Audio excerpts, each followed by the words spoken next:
Hi everybody, this is Jennifer Cronk, and this is another very quick tutorial on how you can add extensions onto your Chrome browser. So this is my browser.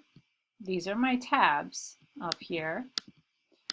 These are all of my bookmarks, which I'll go into in a different video.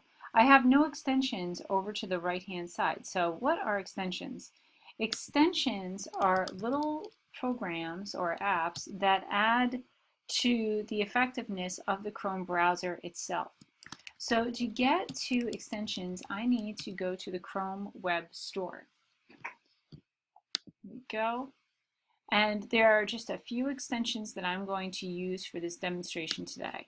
The first one is Tab Scissors.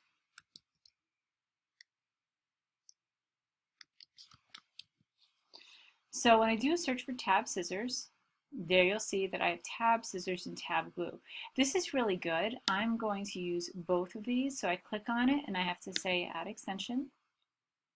And I'm going to add Tab Glue as well. So Tab Glue fixes what Tab Scissors does. Before I continue with the rest of this, I'm also going to show you a couple more that I really like. Another one that I really think is very useful can be OneTab. I find this to be very useful for teachers and students. I also really like Tab Cloud as well. Oops, I wanted to do that one, not the app. There we go. There's Tab Cloud. That is another really great one as well. You'll notice they're all talking about the functionality of Chrome. So I'm just going to roll with these four that I have going on right now. Another one also actually that's really, really good if you're in an environment that is in a Gmail environment and you recently went over to Gmail, and every time you click on somebody's email link, it pops Outlook instead of Gmail. There's this great extension called Send from Gmail. And you can take Send from Gmail, add this to the Chrome browser, and that anytime you click on somebody's email address, this will automatically open up your Gmail for you and not open up Outlook. So here are some extensions. So what do these extensions do? Tab Scissors, super easy. I click on the scissors and it will split whatever I have, the main tab and the one left to it. So if I click on split, right there, I now have two windows. This is a great one for when I need to copy and paste information from one window into another. That way I don't have to pull it out and re-drag it. And when I'm done with it, I just hit Tab Glue and boom, done. OneTab is super useful because it'll pull all the tabs that I have open into one document. So I click on it and look at this. I now have all my tabs have now been condensed into one. So this is really good if you're like me and you tend to have tons of tabs open, which take up a ton of space, but I'm afraid I'm going to lose something. OneTab will condense it all into one tab. And if I need to, I can also share this as a web page for my students, which is really, really awesome.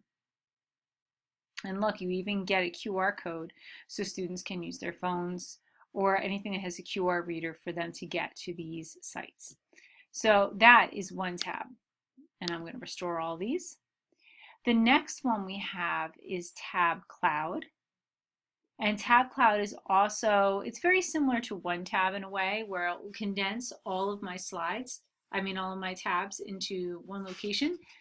If I click on Tab Cloud, the first thing it will need is for me to log in to my Google Apps account for them. So I just have to press allow. I'm now logged in. So when I click on one tab, look at what it does. It knows that I have my Google Drive open, my Tab Cloud, my Docs, extensions, and Chrome Web Store. Same thing here. Drive, Cloud, Docs, extensions, Chrome Web Store. So basically, this allows me to save a day's worth of tabs. So there have been many times where I was going to go home from work and continue work after maybe I put my kids to bed or something like that. I could use Tab Cloud to save all the tabs that I had open so I can open my window brand new when I get home from work and still have everything open that I did. So if I press save here, I now have Friday's work. If I click on the plus sign right here, it opens up a brand new window and automatically populates it with all those tabs. I also used this technique quite a bit when I was still going between classrooms. So my old district, we needed to share classes quite a bit. So Tab Cloud was one way where I could just pre-populate some of the things that I needed to have going right away when I got into that classroom. So instead of Friday's work, it might be period A, period B, period C. Use your imagination. Tab Cloud is really, really powerful. And I already covered what Send with Gmail does. So I hope you found this useful and have a great day.